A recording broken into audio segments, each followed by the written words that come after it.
Not sure what's going on. The devil's a liar.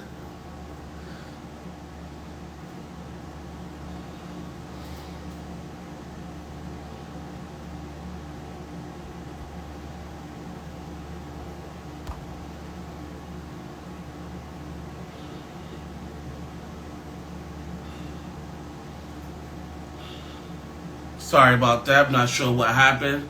The devil's a liar. You know that we're about to have a powerful conversation. I'm not sure what's going on. But we have some amazing brothers that's about to head send me the invite, Deshaun. Once we start the conversation is going to be really a conversation that we need. So tell a friend to tell a friend. As I was saying before,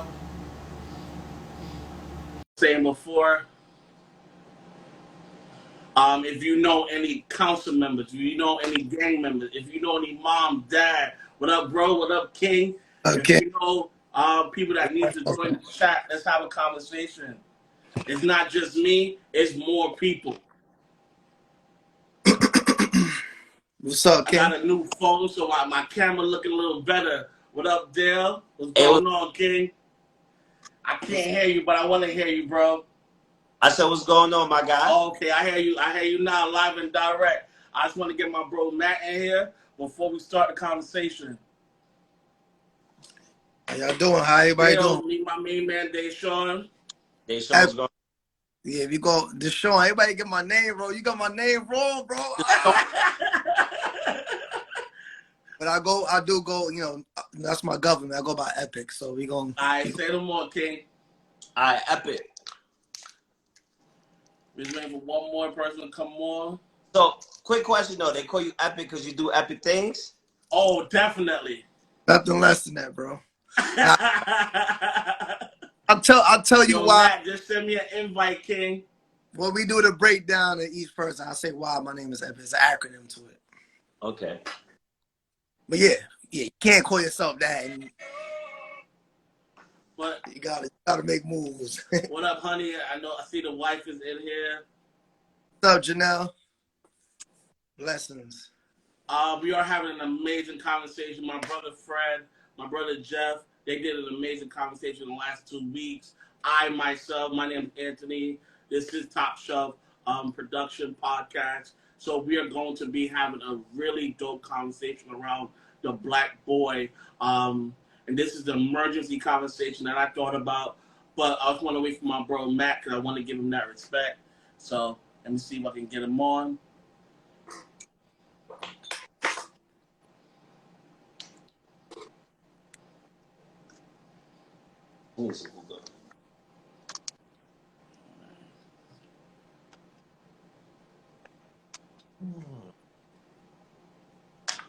So, Anthony, Talk to me. truth be told, this is actually my first time jumping on live. Really? Yeah, I never go I'm live. honored, and I am so honored that you are on a live. So I know that mad people coming from Atlanta right now. So I know everybody from Atlanta is about to jump on this live. So I'm honored, bro. Shout out to the A. I got a lot of peoples out there. Hold on 1 minute. Matt, just press the live button on the bottom, and once you press the live button on the bottom, you can hop right on. But while I'm troubleshooting, I just want to start this conversation. So one thing that we do at Top Shelf Podcast is that we pray. So once we pray, I'm going to transition the conversation, and I'm going to let you guys introduce yourself. So I'm going to start it off. Lord God, I just want to say thank you. I want to say thank you that we're having this conversation about our black boys, our kings, our prince, Lord God. There's something that's going on that I think my brother's going to be able to help me with, Lord God. Allow this conversation to change minds. Allow this conversation to break cycles. Allow this conversation to be the gem that we need. Not just the problems, but the solutions. Allow this conversation to create a path that we need for our black boys, our black kings, and our black prince. In Jesus' name, amen. Amen.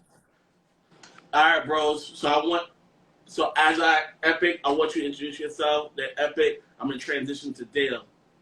So go ahead, bro. What's going on? What's going on? Much love to everybody. Thank you for having me tonight. Yeah, my name is Epic, extraordinary pioneer, inspiring culture. I'm a community organizer, a co-founder of Mental Health Non-for-Profit Foundation, title We All We Got. Also co-founder of a lifestyle a community foundation, Life Course and Stay Driven. Entrepreneur, visionary, creative content director. Most of all, just a visionary. I'm just here uplifting my people in the community, doing the groundwork, youth advocate work. And I just feel like, just giving people different routes and different lanes to be inspired out here, changing the narrative of all the work we do in the community, and the giving back and just being present and being I so love that. look at to relate to and just seeing that we change the narrative. So that's what we're doing out here, man. What about you, Dale? Chop in.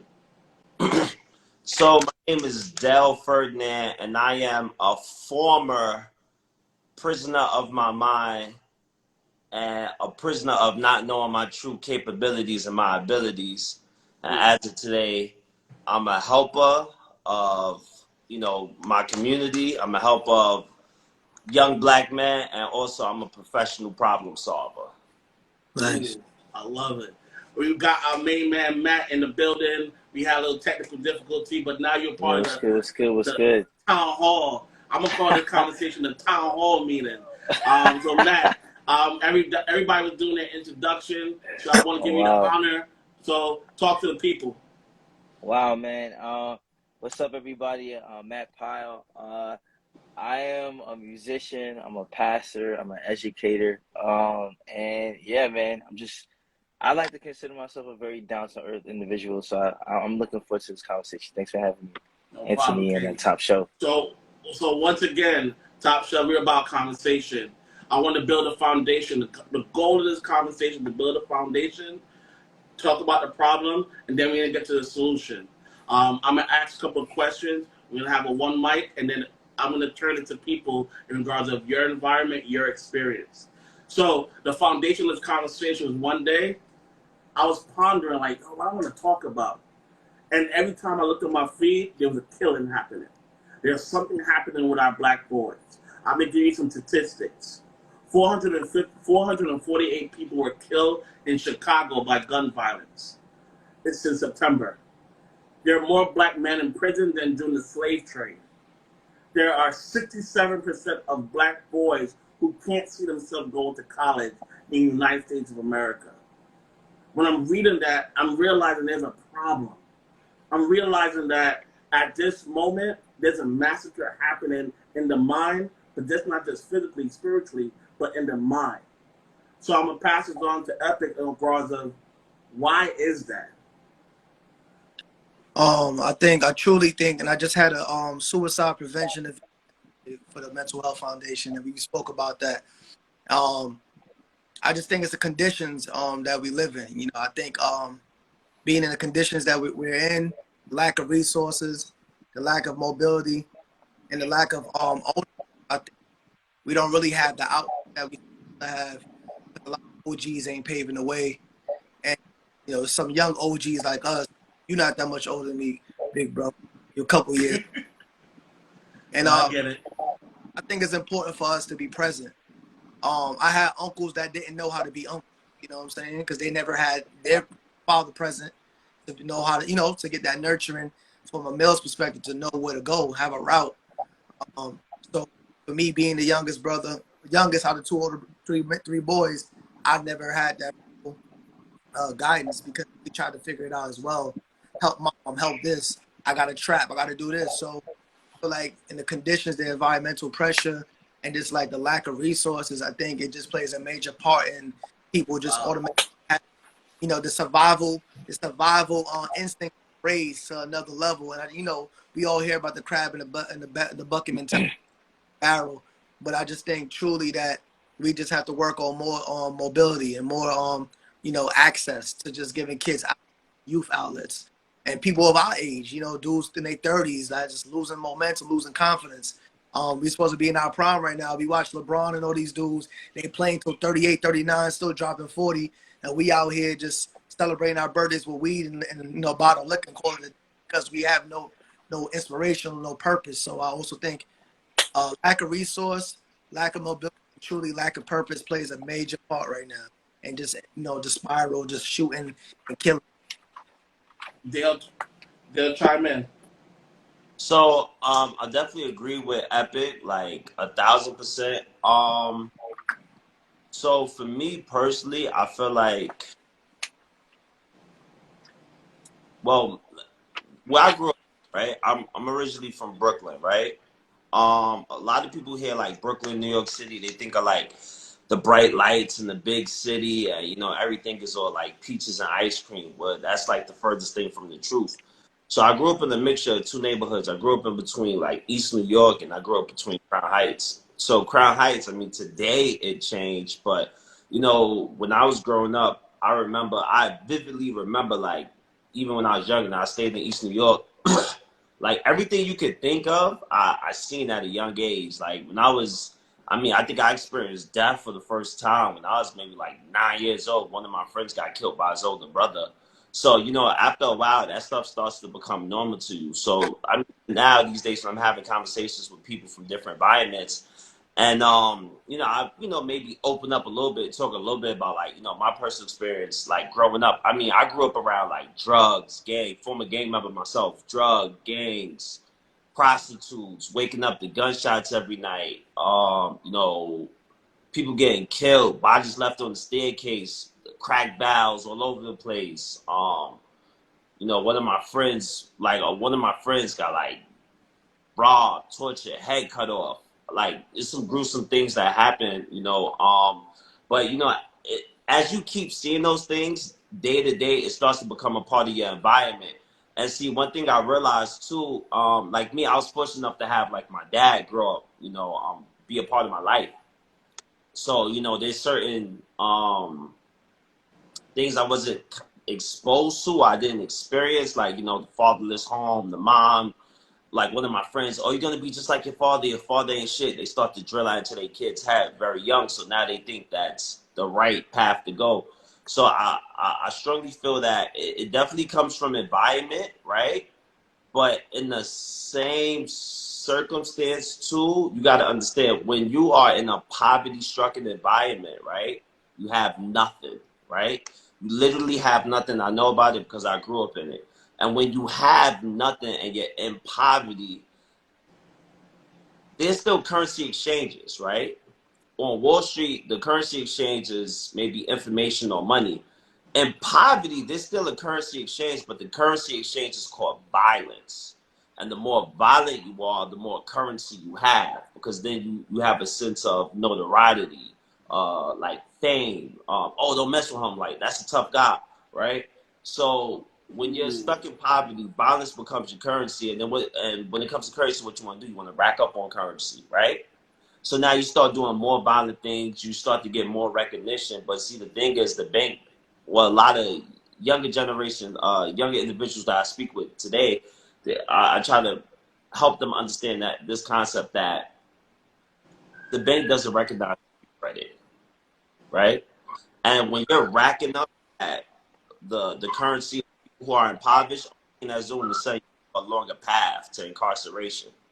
See, when I was younger, I was definitely financially motivated, right? Because I wanted to escape my neighborhood. I wanted to escape that environment. I wanted to escape the piss in the elevator.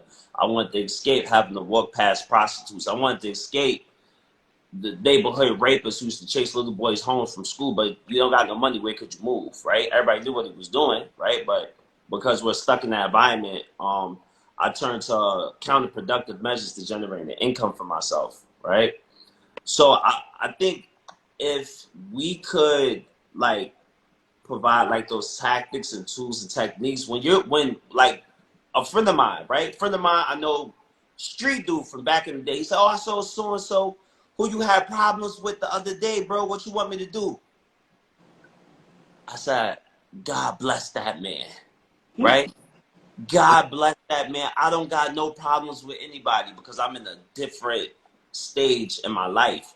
Hey, I mean, a lot of that has to do with, you know, me being okay financially. And a lot of times people get upset and they resort to violence because they're in a bad financial situation. Sometimes people don't want to turn to those type of outlets or activities. They're just broke. And they have no other means or methods to, you know, bring themselves out of them situations they're risking 50 years, 100 years in jail. Thank you, Matt. Let's chop it up. What you thinking? Honestly, you know, just listening to both of the gentlemen here just talk about it, I think it's a little bit of both. I don't think it's just one answer. You know, oh man, just to be real, I feel like, Please, this is what we need, bro.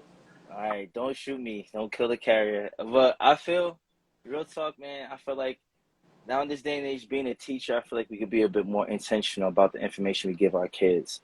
I think one of the reasons that the achievement gap is so prevalent is mainly because we're not intentional about the opportunities, the advantages, the benefits, and the information we give Black and brown kids. Like, you know, all right, so for instance, last year I had a group of seniors going off to college, and I helped a senior.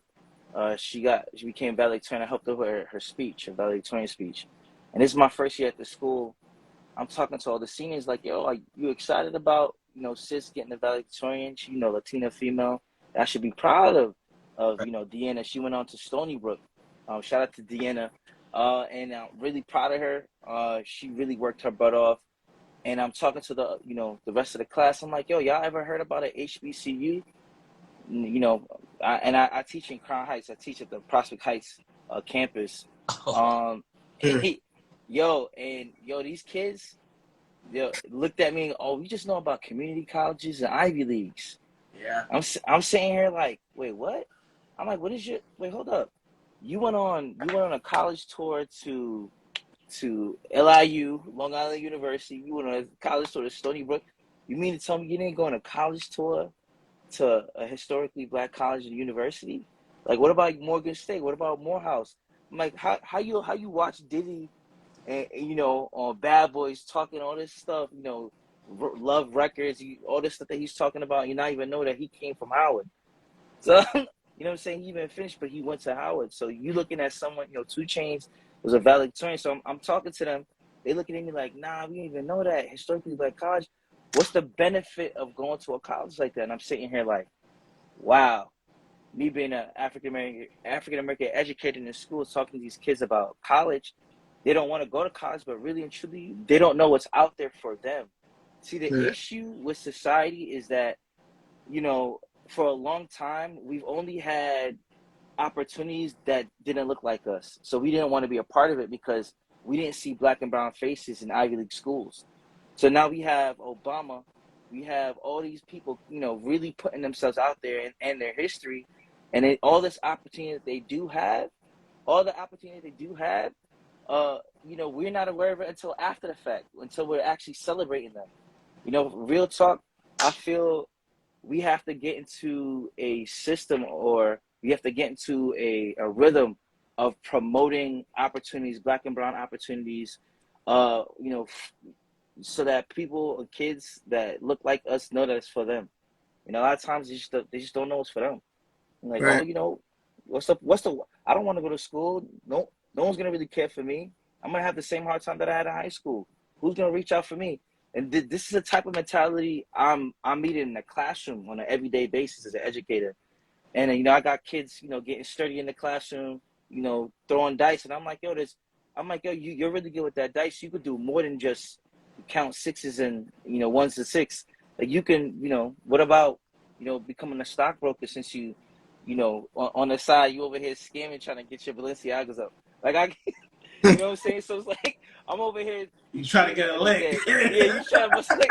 So I'm over here. I see it every day. You know, I love my students. I'm really big on, you know, pushing for excellence. But you know, talking to, you know, the students and also meeting parents, I see what opportunities a kid has sometimes before the parent has an opportunity to even see what grade their kid has. Yeah.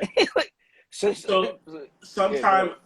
when I'm in a parent meeting, as an educator, I can see the parent not knowing the route they want their child to go down, or not having the resource or access, Right. like Epic talked about.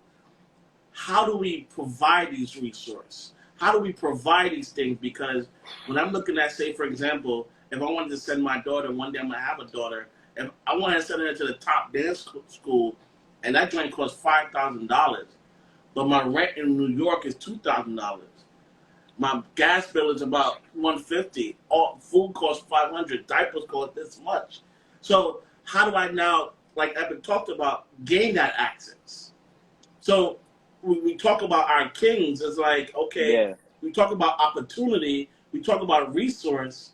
How do they gain the access to know before they even get to 12th grade that there's some link of HBCU, there's some link of mentorship, there's some link of resource access. So how do we implement that or implant that in our neighborhoods? One thing my bro Fred said is, how do we turn our hoods to neighborhoods? That's fire. If I may, I'm gonna just jump in. Jump in.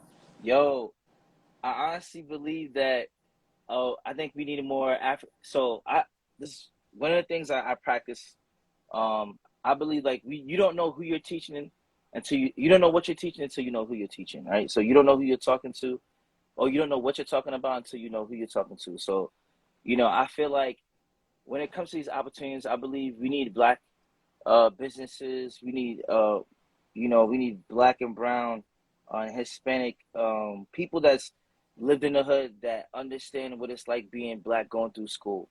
To create opportunities that not only build efficacy, confidence, but also build on a lot of these kids' skills. So by the time that these kids go to college, they're not thinking about, yo, I'm gonna go to school to get a job. I'm gonna go to school to create one. I'm tired of people telling Black kids, oh yeah, go be a good employee. No one. I'm pretty sure no one told George Bush that. I bet you somebody was telling him, you're gonna be president. Go be president. Like I feel like what you tell a kid like stays. Like, so I grew up playing music. I grew up playing in church. I'm a church kid. You know what I'm saying? I don't, I wasn't perfect. I'm not one of them perfect church kids, but Ed knows. Ed knows me. So Ed called me in my in between phase, so he knows the vibe. He knows He's the about to go vibe. to Colombia, but that's a different story. It's about to be in these streets. But real talk, being a musician, a lot of, and this is why I like church. A lot of people, you can say what you want about church. I know a lot of people suffer from church hurt, but when you get a good, healthy church that knows how to pour into Black and brown kids, you have people giving without wanting anything in return. Yeah. And I had people teach me music, and where I was able to tour in Japan, South Korea, Taiwan, Mexico, Germany, because somebody was like, yo, here's a bass guitar. You may not be able to afford it right now, but you could play this until you get your own. You know what I'm saying? They taught me a skill where I'm a music teacher now. Like, I teach music. You know what I'm saying? Even at church, I still lead worship here and there when it comes to playing my guitar. But I grew up playing bass, and I wouldn't have had or been afforded the opportunities if I didn't have somebody go, you know what, yo, you got talent. Yo, you could be something more than just a janitor, or somebody, or a rapper. How about you create the beats, create your own label, and then make something out of that? So then now my Entrepreneurship. brothers, entrepreneurship. And so I believe in this new turn of, the new age entrepreneur. I believe that, especially you have Black and brown kids, creating songs going viral in 3 seconds. I'm down for that. But my hope is that we learn how to monetize and, industrialize every part of it. Like, just because, you made a good record doesn't mean you're going to be lit for the rest of your life. Yeah. What are you going to do with that money? How are you going to pour it back into your community? How are you going to make jobs that give people just like you jobs as well? That's why I like, heroes like Spike Lee and Neighborhood Nip, because, they created jobs that, for people just like them. They gave it back to the communities. So just to answer your question, I feel like Black and brown people got to create more opportunities that, that gives or paves the way for our Black and brown kids. like more black businesses saying, hey, you know what? You could work the register. Come on. You pretty good with math. Come do inventory. Like, Mentorship. yeah, rich dad, poor dad. You know what I'm saying? Like, just give somebody a shot. Kid may be good at, may have a knack for coding, and you over here trying to figure out your next app idea. Take that kid under your wing. Be like, yo, I'm gonna pay you this, that, and the third to help me develop this app. You know what I'm I love it. saying? I love it. Do I love something it. more. You know what I'm saying? Than just like, okay, pat on the back, kid. Good game. You're gonna be the next LeBron James. That's not everybody, yo. You know what I'm saying? That's Powerful. not everybody. And I'm down with that, yo. You're right. So So Epic. I just want to jump in real quick. Go ahead, bro. Touch on a few things. I feel like so in order for someone to like really push, right, they gotta have vision, right? yeah, But in order to have vision, that's made up of a couple of key things. I feel like a person's perception, right, and their approach determines the level of prosperity they'll be able to reach, facts. right? So break that down for me, bro. All right, so look, your perception, like what you visually think is possible, right? Like I have been lucky when if I think of something in my mind, and once I think about it and focus on it, it happens every single time. Every single time. Mm, See, what it was is that I didn't realize that initially when I was younger, right? So my perception ultimately determined my reality. Because when I thought about one day, I thought about like I was watching this show about law firms, and I was like, man, I wish I could have some resources, start working at a big law firm. And then a company that made $106 million called me like the next week, right? So your perception and your approach, right, determines your prosperity. So that comes down to two factors, right? I and I'm a educational consultant sometimes, right? You should be Sometimes, all the time, but that's a different story. right? So when a young scholar hits about the seventh grade, from my personal experience, right? That's when they start to develop into the person that they're gonna be for like the rest of their lives, right? So early exposure and early intervention is one of those keys, right? And then the second key would have to be so as you give them early exposure to opportunities that the world is big, there's opportunities out there. So early exposure is one, and the second part of that is fleshing out their passion, right? I right. remember one time I had the pleasure of speaking to the panel with AT right there, Mr. Anthony Thompson, and these young scholars was like, oh, I just like to play video games, right? I love playing video games. And the gentleman, great guy, was like, you can't make money and make a career out playing video games. I'm like, oh, hold on.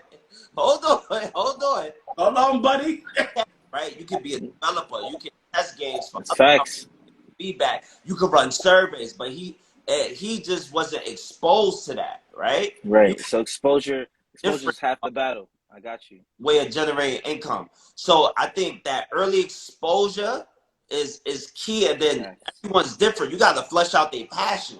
See, me, Yep. I use money because that's an easy hook, right? A ton of people do that because they use things like lifestyle marketing. So if I say, like, I remember I was talking to some young scholars. I was telling them about I pulled up my bank account in the middle of a workshop. I showed my bank account, my emails. Like, oh, how you make that? I say, because I just do something I'm passionate about. What do you care about? Do surveys with young scholars, young black. You got to see what they into. To even me, like, I know you're passionate, crazy, but like, even me, like, I like firearms, right? So Me you can too. do You'd be firearm, surprised. Me too. right? You can do a firearm training academy. You can That's do a gun facts. academy. You could manufacture your own brand of bullets or train. Like, so it's just I really feel like once you got somebody, right, and you can really dig in and survey them and flush out Right. passion, right, And and you monetize the passion. once you got their passion, that's a hook, similar Yeah, to the you're fisherman right.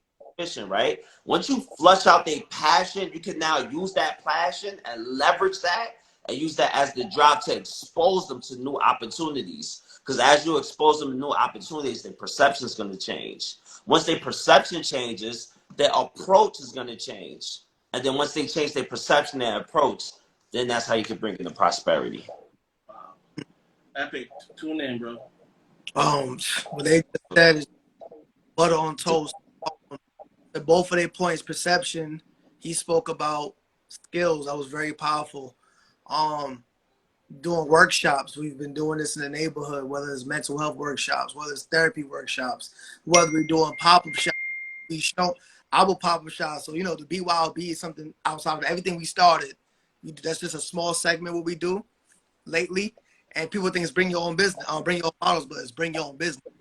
And I think a lot of brand owners don't know how to brand though. So like people just see the flyer, they post it 1 day, 2 days, then they come out. They don't know how to interact with, don't know how to move like a saleswoman. They don't know how to market. And I started doing commercial advertisement for black businesses and people who have brands. Because, for example, if you go on my page, you might see a flyer up, the BYOB, right? I might do a flyer for BYOB Part 4, but there's no introduction to BYOB. There's no introduction to his music class that he does for freelance. There's no introduction to his firearm class as his freelance. And I feel like a lot of us don't have it. Whether you have a small smoothie shop, you have a clothing line, we need commercial advertisement. We watch it all day on TV. We see Nike, we see Wendy's, we see whatever it is, AT&T, we see it all. You know what I'm saying? To the point where NBA players are getting easy money because it's a face and a brand connecting them. Why don't we have that for our brand? So now introduce the brand, and now people see it got BYOB1, BYOB2, and the flyers and the little trailers are like, oh, that's dope. I was introduced to it. You know what I'm saying? So sometimes when we trying to sell stuff and not even your friends want to buy it, or people that you knew in your building, like maybe they don't like, it's not tasteful. It might be dope, but it's not tasteful to the point where they feel like it's worth their money. And we get mad all the often when we want our people to buy our stuff. And I realize you can't force people to want what you got. No, You I have get it. you have. So when it comes to the perception and the skills, you got to make it tasteful to people. Right. Technique. You compliment, you give a critique, and you compliment again. Whether you did not like what someone has or what they have, constructive criticism, I think is something that plays a real role, even with the kids. If a kid he wants to rap, we just did a youth fest, right? And I spoke to my boy. That's on Saturday, a big event at Tompkins Park, Von King Park. And some of the kids sang, some kids performed like a really good, and some kids did drill. I'm like, cool. And my boy Nemo, he's all about empowering. He wants, Nemo, he went last mental health, you good event. He like, we need to mobilize Pan-African movement. But I'm like, okay, but at the same point, we need to keep all the money in. It shouldn't be no private pockets, right? Because billionaires are not really coming back and saying, here, they're going to keep their private money. So we need to know how to mobilize that. But if a kid goes viral off of drill music and doesn't come back, are you mad at him? Because you gave him the outlet to chase their dream or to enhance their skill. They're going to go with the perception of what's the easiest target to get a lifestyle. A lot of people are chasing a lifestyle. Not really. The money comes with the lifestyle. And the lifestyle comes somehow it's simultaneously. You know what I'm saying? So to not go. So Epic. Yeah. Not to cut you off, okay. Do you think our kings are chasing a lifestyle? Yeah. I feel like this generation, unfortunately, 100%. they super lost. Like it's social media. It's cloud.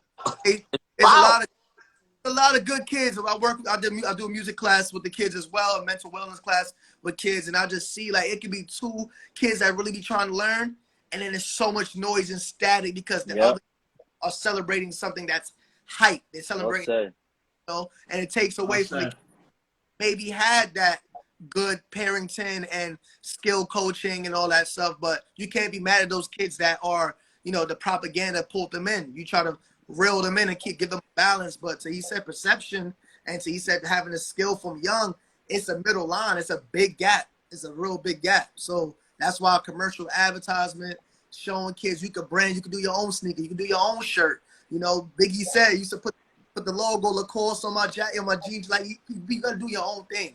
And you show these kids they can do the same thing. They can amplify something different for them. So I want to gear this question to Dale because I know if I can be personal in this conversation, Dale, I know you've been in and out in regards of jail when you were younger in juvie.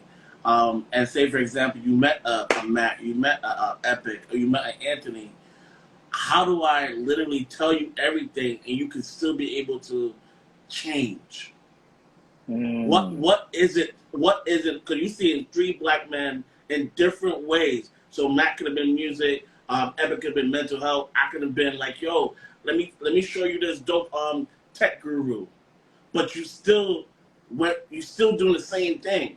I think I tell you a story about me. I remember there was this young cat, man. He was about 14, 15. He came into my office, and when I say I was trying to change his life, I was trying to do everything in my power. I was giving him the exposure. I was giving him the resource. One thing he said that I had to realize, bro, and I had to take my time with this. He said, I can't leave the gang. He said, I can't leave the gang. Yeah. The gang is my family. Mr. Thompson, I know you trying. But when you go home, I got to go home too. So it's a survival of the fittest. So yes, we have the access. We have the exposure. But in the same perspective, how do I change? I think it's a mental thing. And I want to now transition this conversation about the mental health of our black kings. Dale, I want you to start off. Oh, damn, that was owed it. You said that to me first? Yeah. But yeah, Yeah, hey, I was, no, I was like, you can have it. I was like, not me. Nah, that's good. It's good. So being somebody who, I mean, for those who don't know, I know Anthony know this. Definitely had a troubled past. Gangs, drugs. Unfortunately, I got shot multiple times, maybe twice at the age of 16, 4 times altogether. Stabbed, thrown off a roof. Heavy in gang culture, gang activities when I was younger. Um, for me, again, it's just that. So it was a few things, right? One, I'm not gonna lie, there was a type of clout, so to say, that I used to have from being that guy, being that problem solver for individuals. Two, when you grow up around gangs, like they become like your family, but it becomes like a family, and through and when you're in a gang, right, it's not like see gang culture is very different. Gang culture is as follows. So let's say the four of us are hanging out, right, and we're doing gang stuff and beating up people or whatever, right, and then one day Anthony says, you know what, I don't want to be in the gang no more, right. Well, Anthony goes downtown Brooklyn, and now they say the ops, and other people see On Anthony Junction. and say, "Oh, he's not in the game no more. We don't got no problems with him anymore." No, it's still gonna be on site. So that's a big part of it. Like with that, you gotta really like relocate. Mm. Honestly, like you gotta maybe go stay with a family member or something. Like you really gotta relocate, and you gotta allow your mind to really change. Because like for me, I kept getting into trouble. I kept getting in trouble, arrested, kept getting arrested over and over and over and over again. And then one time when I was sitting in jail, it was this. See, that's why I say it's important to flesh out what someone's passionate about, because once you flesh out somebody's passion, they're gonna go from having the mindset of I can't do that, right, to how can I do that. That was the That's switch, facts. right? That was the switch for me. It was this dude. I even speak to him to this day. His name was Deputy Piaz when I was locked up. Even though I was locked up, they used to take us out and work us in the hot ass sun, right? Deputy Paez always had a wad of cash in his pocket. The cargo pants always would have a wad of cash. He would take me out and other, um, let's say, adult work camp participants, right? To go out and do work, but he never spoke down to me. He only spoke positive to me, even though I had a father, right? My father was very involved in my life, right? But it was certain conversations, big too. There were certain conversations that I couldn't have with my father, right? So a lot of those conversations I couldn't have with my father because no matter what's the scenario, he would instantly tell me, like, you're wrong, right? So instead of having those conversations with my father, I would have conversations with my peers, you know, just as little as me. Now I'm taking bad advice as great advice. And then that's, Mm. but circling back, even like with Deputy Paez, I love money. Like, a lot of stuff I did was financially motivated. So Paez always had a wad of cash, and he said to me one time, he was like, he's like, Dad, you know why I work here? We driving. He's like, yeah, that's a nice house, right? Big mansion. Like, that's a nice house, right? It's a beautiful mansion, right? I'm like, yeah. He said, you want to see inside? I said, what do you mean? He goes, jumps out the truck, puts the key in the door. Is like, Del, I own this. In the town I was locked up in, we stopped at a deli, right? He said, Del, I own this deli. I own this restaurant. It's the guy across the street. He has these ices. I started to go get the formula so I could sell his ices. This dude owns so many houses in the town I was locked up in, and he only spoke positive to me. And he started recommending me books to read. He's like, yo, what he told me? He said, if you know how to sell, you will never be broke. Mm-hmm. I was selling my whole life. I was just selling $5 bags of herbs, right? But then when he said, if you know how to sell, you could never be without money again in your life. See, you just selling the wrong thing, Right. right? Once you start selling the right thing, I promise you, you'll be wealthy. So he started talking to me about the stock market. He started talking to me about Jim Cramer. He started talking to me about real estate. He started That's talking to me. good. I own every house on this block, and I own the store. So I get the money from the rent, and then I get the money when they go to buy the groceries at my grocery store. He started to tell me, he said, a lot of people are on Section 8. Guess what's the best thing about Section 8? I said, what? He said, them checks don't bounce. I get $10 per square foot. So I love when people got Section 8. I can up the rent, get money off Section 8, and then even if they don't pay their rent, I'm still winning. So he started to give me exposure. He started to flash cash me. But for the first time, he was showing me other ways to generate that.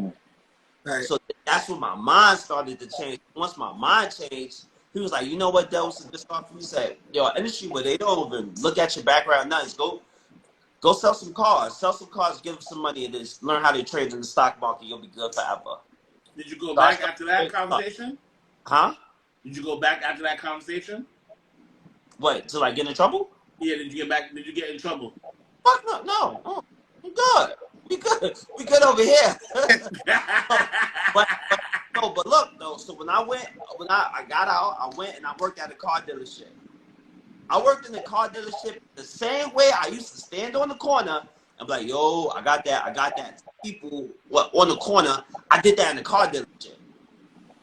Every person I see pass the car dealership, I would wait. I'll shake their hand, pull them aside, sell them a car.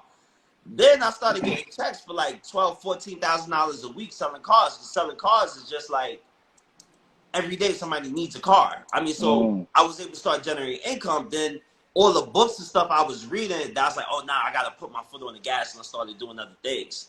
So for me, my whole situation changed. Shout out to Deputy Paez. But my whole situation changed because how he spoke to me, and he showed me. He didn't talk down to me, because that's another thing too.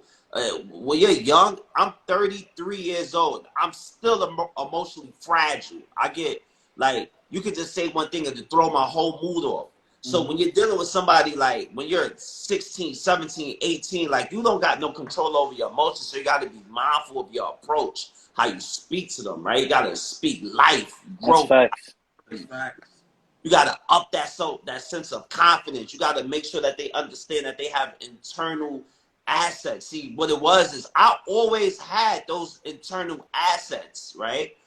I just was not aware of them. Once I became aware of them assets that I had in me, like, you know me, like, Yeah, the door open. I learned something. When I learn something, legitimate, of course. When I learn something, I turn into a savage. Shout out to the Genesis Factory. Them guys helped my life dramatically. They put me on getting government contracts and working with students in schools. Show me the blueprint. Anthony, tell him if I'm lying. You're not lying, King. Same grind, cold core, every single principle in the whole, all 1,673 principles, ran up like 200,000 in a couple of months. But I always had that in me. I just didn't know that it was in me. So that's why we gotta Ooh. flush out that passion. Once we flush I out that like that. You passion, speaking, you and speaking, you speaking, bro. how to guide that passion, that fire, that energy, and that action, they're gonna be a savage too. Because it was like hell for me to get from my house just to get to school and get back to my house and survive. So if we can survive through that, we can survive through anything. So what I'm also hearing you say is we need more mentors. Absolutely. Mm, We need more that's facts. mentors in our neighborhoods. We need more kings that have knowledge, access, and resource. And they have to come back, not saying, oh, if I have this knowledge, I need $1,000. But if I have this knowledge, it's for free. Right. Because I know what I'm doing is changing the environment.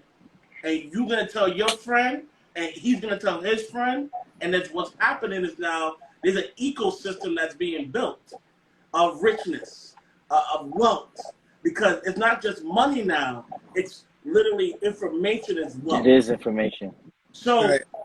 while information is wealth, is our black boys in regards of mental health?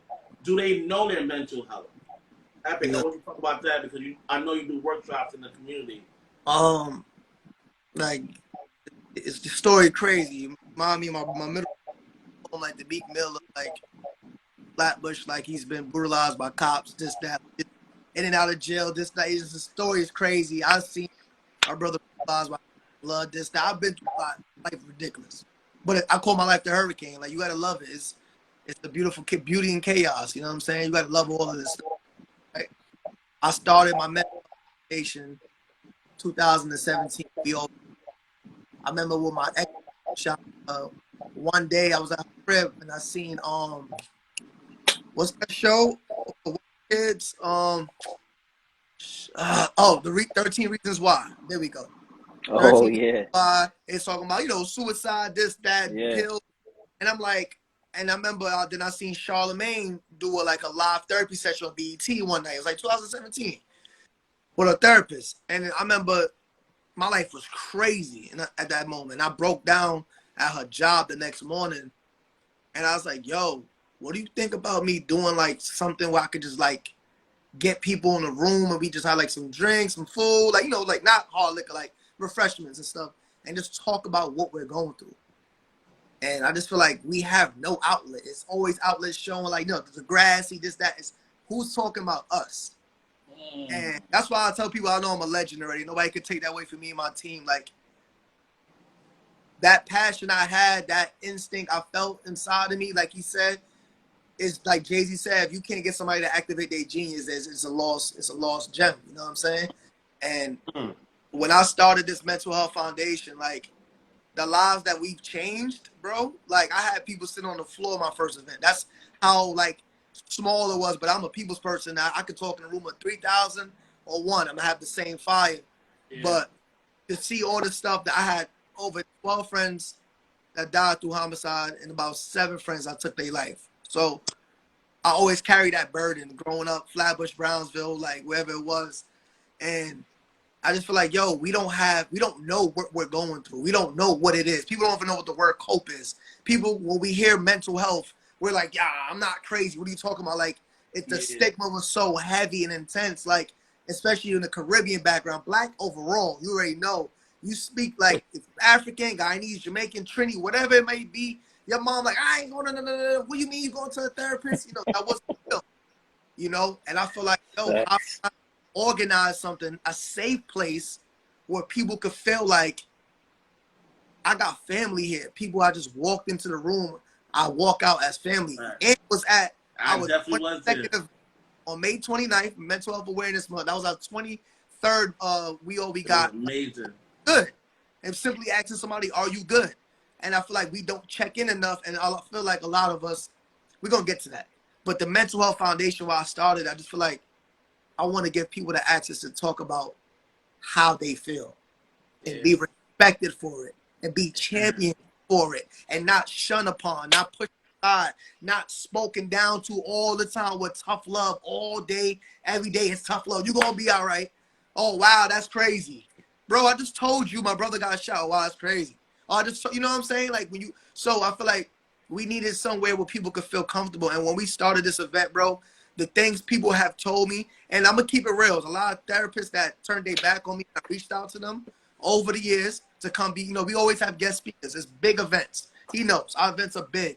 And I'm like, yo, there's people like me who are opening these spaces in my team for people to really come in there and talk about anxiety, depression, PTSD, generational trauma, you know, uh, schizophrenia, all these things that affect them they even know. And when people find out what the word coping is, they going home. We giving them skill list sheets, self-care tips. We working down. I'm not a therapist, but I sat in a room with 80, 90 people telling me traumatic things that happened to them. And I got to go home late that night, and now I got to decompress after that. So when I had therapists turning their back on me, but they promoting themselves, or people acting like they for the people during, the George Floyd thing, and everybody want to get the best pictures for the, for the riots and all the missing now. I'm one of those people. I'm gonna call you out. So to his point, the mental health was just so important. Like just giving people the access and just giving people a lane to speak about how they really feel. And I think when we started that, we started changing lives forever, like forever. And people be skeptical. They're like, mental health event, and it's lit. Our event is lit. It's fun. We got DJs, we got guest speakers, we got vendors. We gonna give you a little mimosa, a little wines. We're not gonna get no Henny and tequila and then talk about someone who domestically abused you. Like we can't do that. Somebody might say something, you might get triggered, like you might throw a punch because you disagree. So you can't, and I know we all have familiarity when you're talking to your brother, somebody y'all venting, but y'all all was drinking and started venting about things you had in here the whole time. Let's talk sober. Let's connect sober. So let's create that safe space.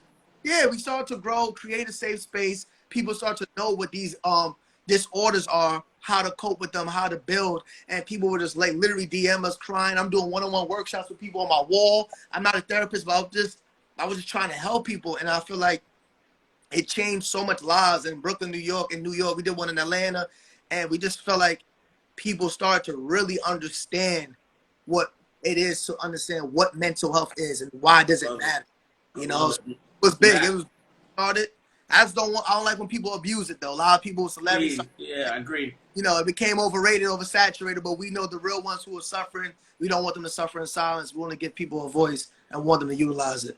It's really Matt, I'm gonna turn this over to you, and I want you to intersect these two thoughts that I have in my head: God and mental health, and how do we, because you do see young kings in going in and out the church. I am a young king that's in the church, and I've seen things that like the church help. Some people's church help don't help a lot of people, but at the same time, we pride ourselves at Top Shelf Podcast in terms of God.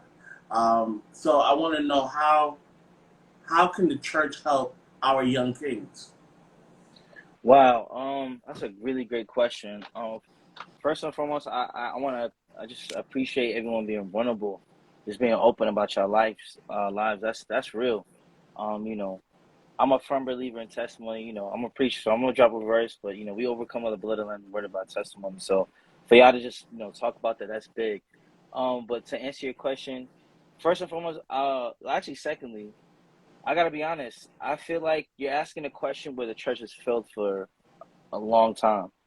So I want to apologize on behalf of the church at large because a lot of times, I want to say the majority of church hurt that people experience is because someone didn't know how to deal with it correctly, and then someone was misinformed. And a lot of times we try to be very mystical and try to over spiritualize something when it's really just something very simple. Whether it's truly listening without judging or simply being empathetic and present while a person is going through a situation. And I think I think to really address the issue, I do believe that churches now should staff mental health experts and therapists and clinicians. I don't think that a 21st century church now can be a healthy church without having a mental health professional. What happens after a person has an amazing encounter with God and has a crazy altar experience, and they're over here kind of spilling out all the things that the said abuser, whether it's mom, dad, uncle, or some oppressor from their neighborhood, they're spewing that up. That's not information a whole church body should know. That should be, in a room between a pastor and a clinician.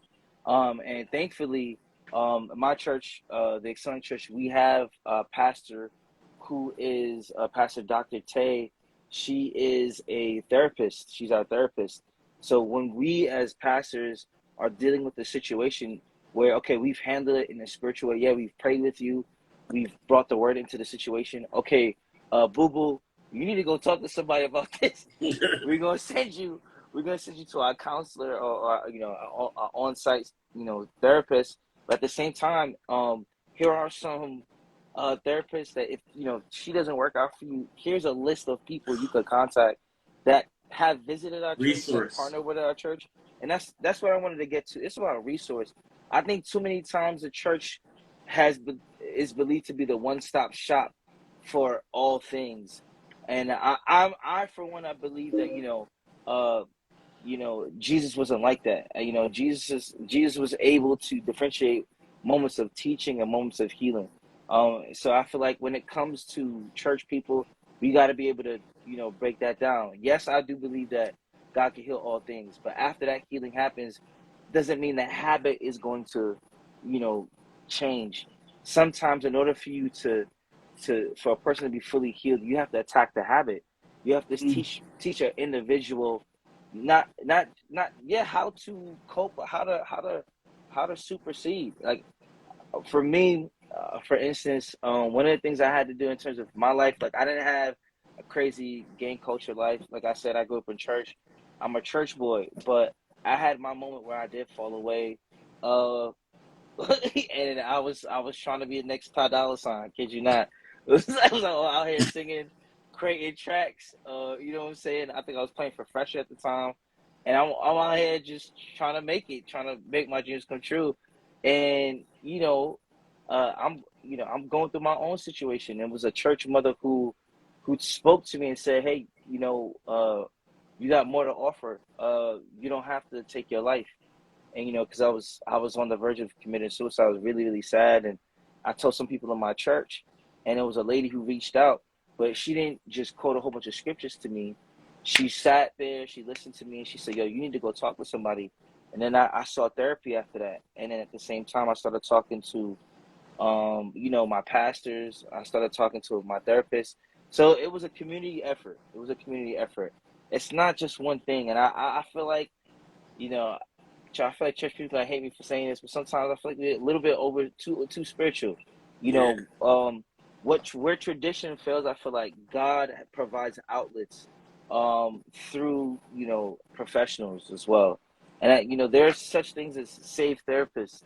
Like there's such things as a Christian counselor.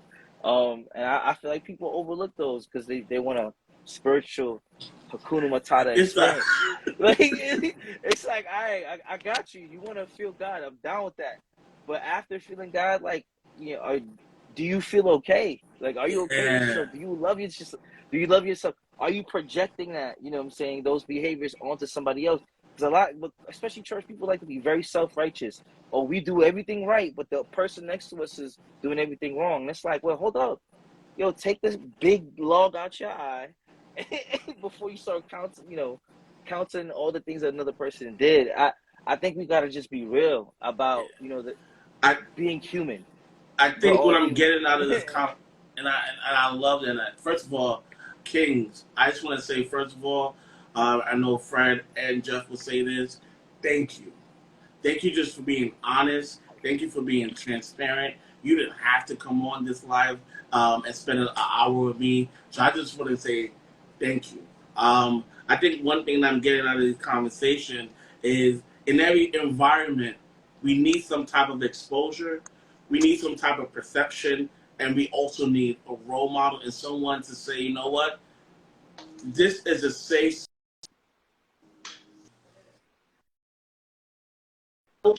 and discover yourself while you're discovering yourself. And I'm going to be here while you're discovering yourself. Oh, are you about to fail? Don't worry.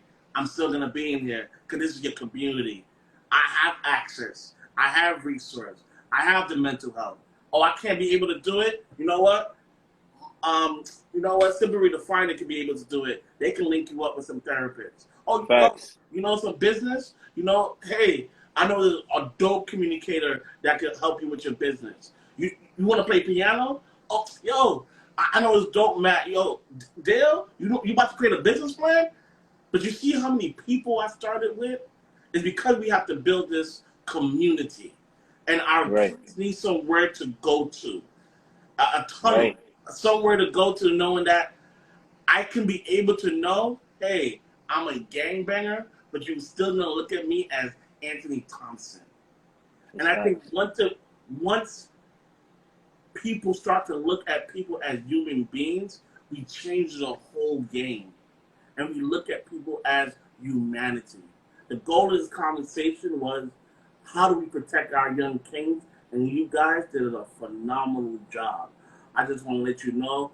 So I would like to end off this conversation with, what is your final thought? Mm. My final thought, or Anybody, if y'all want to jump in. Yeah, I want to hit homeboy. He didn't get to speak after. Go ahead, bro. Me? Yeah, Yeah. sir. Oh, all right. My final thought is same thing I've been saying. If we alter their perception, right, change their approach, we can help them find prosperity. Prosperity might just be family. Like prosperity could be relationships, right?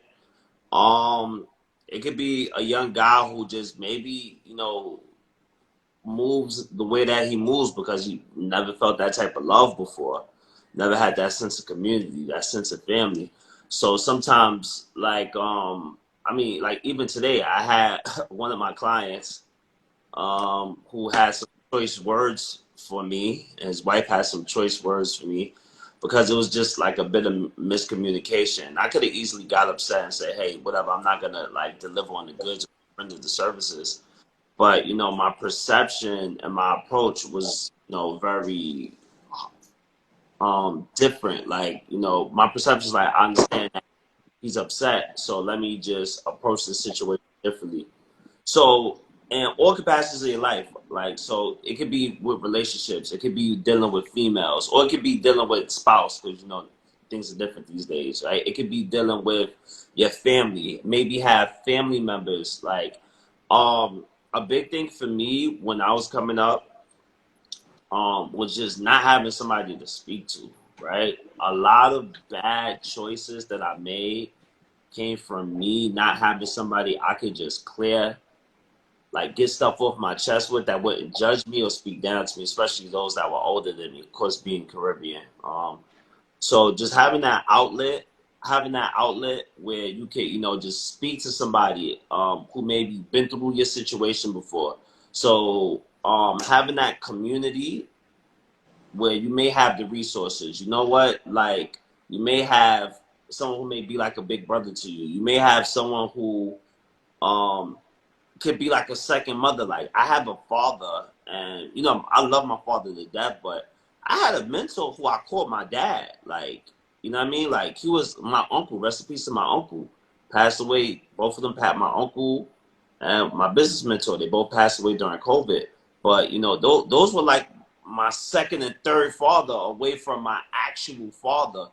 And I would be able to go to them and speak to them, and they would sometimes, like, I could just be lost. Like things could seem as if they're going so well for me, but sometimes, like when they passed, I was just like lost mentally because I didn't have people that I could speak to. So again, just identifying like what their passion is, and then providing a community around whatever their passion is, or whatever that missing piece, finding out what that missing piece to their puzzle, whether it's their passion, whether what that void is, and then building a community around that. And then I think that'll definitely help with the process of changing their perception and their approach to interacting with other people. I love it. mm. Epic. And if I could do it, anybody else could do it too, because I came Yeah, it's from nothing. crazy, man. You're a winner. It's simple as that. We all winners. Facts. I would say so your wife Janelle and you guys, you definitely, you know, been looking out for me outside of this. Literally my life is ridiculous right now. But I've been through hell and back almost 100 times. Everybody, the thing is, what I'm getting to, check on your strong friends, because when people know you can get through hurdles and get through obstacles and you can hit countless safe points, even when it's not safe, they're like, he be good, he got it. Nah, I don't got it. Some people actually dying inside, but they got a great smile today. You know, so I need you guys to check on your strong friends, your strong family members, even if you beefing. Um, because you know how they say, you know, that's the last convo, blah, blah, blah. Even if you write somebody, they leave you on red, man. Have genuine act. Move with genuine acts. A lot of people are moving like, oh, I text Jay back, he hit me back. F him. You don't know what happened today. You don't know what he's dealing with at that moment, because a lot of us do feel entitled for certain, you know, levels of communication through how we move with people. And I learned that, you know, just with friends and family, check on people, like really see how somebody doing. You remember Juice? He's like, hey, Q. Like, we used to go to each other's windows to get our mans to come outside to play ball. You might have to go to the crib. You might have to get them on FaceTime. You might have to call. Don't even text. You be like, yo, you good? You be like, yeah, I'm good. Call to hear your homeboy voice, or your friend, your girl, your sister, whoever. Like, let me hear how she sound. Let me see what the frequency like. Because that's different than the text. Yeah, I'm good. Push it through. It's just like somebody you know who been a painter their whole life. Now you ask him what he doing 2 years. Yeah, you know, just working. Ain't really doing nothing. So anybody can say that and they lose passion or lose inspiration for the next day. So check on your strong friends. Be still. Be still sometimes, man. Especially a lot of us in the black community and in certain cities, we just feel like we just gotta be on go on site for everything, and then we just forget to love ourselves. And I learned through all this I'm going through right now to be kind to myself no matter what and be present. Being present is very, very important when it comes to community, when it comes to being, you know, internally, externally, being accountable. Like accountability is crazy. Like in the black community, it's a stigma with that between black man and black woman as well. I think being more accountable, you know, take your lesson on the chin and move on, you know, to reflect. We still every day. We all gonna go through stuff. We all hurting right now. We all dealing with some obstacle. Like I always say, everybody facing struggles, but nobody posting it. You know what I'm saying? We all struggle, but nobody. That's powerful, King. Reflect and heal, reflect and grow, reflect and live, man.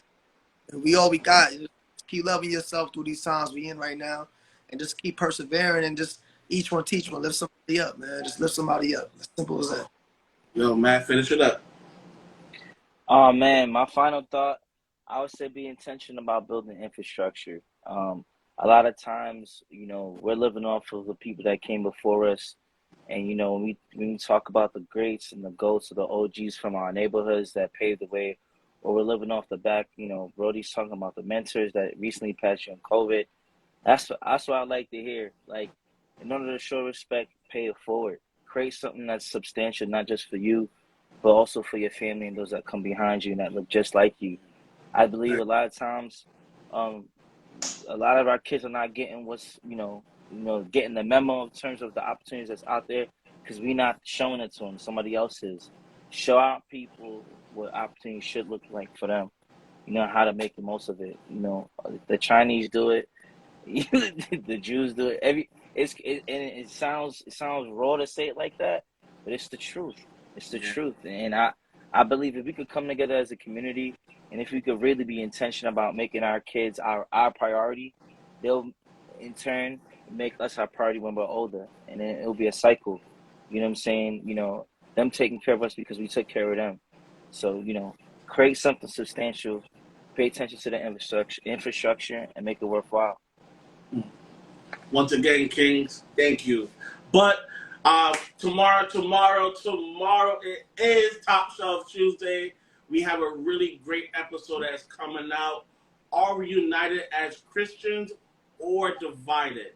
Are we united as Christians That's a good or one. divided? You Mercy. can find us on these platforms: Anchor, Stitcher, Apple, Spotify, and also you can look us up at Top Shelf Podcast I just want to let you know again, Anchor, Stitcher, Apple, Spotify. Please leave a comment. Let us know what you're thinking. Kings, once again, thank you. Can you guys leave us off with a word of the week? Can you leave us off of a word of the week? So normally we have a word that we end off. So my word will be for the week is consistency. Mm-hmm. So that's my word of the week, consistency, because I'm on a journey to release my weight. I'm trying to jump out the plane on my birthday. I got to get to 260. So I'm trying to lose some weight. I So hear that's that. my goal. Oh, I I'm gonna love take the community. community. I love it. What you guys got? Dang. I want to say. I'm gonna see. I'm gonna throw out a teacher word. Pusillanimous. Don't be pusillanimous. Have a backbone. Have like that means pusillanimous means you don't have a vertebrae. So it's like Okay. What's it the means word at least called? That's an SAT word. I'm not. right. Pusillanimous. Okay. Don't be pusillanimous, man. Like have a back. And I say that because a lot of times, especially black brown people, when just because it's a good opportunity doesn't mean it's the right one for you. Good is the enemy of great. Stop taking the first thing that comes to you. Know what's for you, and know your worth. So say no to the good so you can get the great. Just real talk. What about you, Dale? Oh, I saw the word. What Oh, you he heard? said. Oh, he said. You Oh, said okay. I thought he community. was reading. They I thought he both was said. reading it. Yeah. Yeah, I You got can't another. take somebody else's word. Dang. Uh, I borrowed I'm it. gonna say persevere. Ooh, I love that, Kings. Word. Yeah. Dale, I need Stay. you. Dale, I love the persevere. Yo, bro, I really can't pronounce that word you just said. Pusillanimous. I'm not gonna try it. Dale, Yo, I need a wait. different You word. spell that word right now. Spell that word right Oh snap, yo! You put me on a spot. now. You Like nah. You can spell it? I So don't know. I'm gonna have to try.